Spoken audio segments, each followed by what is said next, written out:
तो इसलिए आज हम जिन मसाइल का सामना कर रहे हैं, इंतखाबात हुए, वोट पड़े, इलेक्शन हुआ, इन 4 हलकों के अंदर जिसमें से ये हल्का, ये जो उस्मान डार का हल्का है, ये उन 4 हलकों में शामिल है।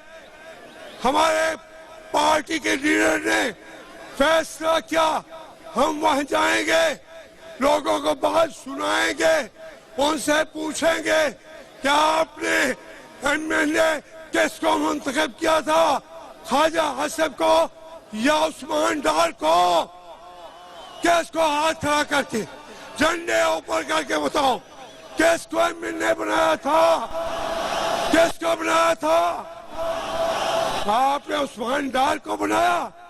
रिजल्ट क्या निकला? इसी तरीके से ये 4 हलकों की बात नहीं है, इस मुल्क की मुकद्दर से घिनौना जुर्म किया गया है।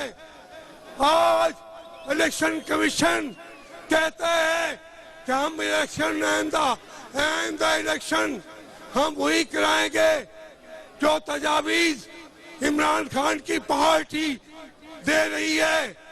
बायोमेट्रिक इलेक्शन कराएंगे, मशीन और लेके आएंगे, लेकिन बदवक्तो तुमने पाकिस्तान के अंदर बसने वाले मेरे भाइयों को, मेरे बेटों के जो आज मशीन आपने चलाई और उनके हकूक छीने, उनकी आवाज को दबाया, उनकी आवाज को तुमने पाकिस्तान के अंदर उठने वाली नौजवानों की आवाज को तुमने दबाया।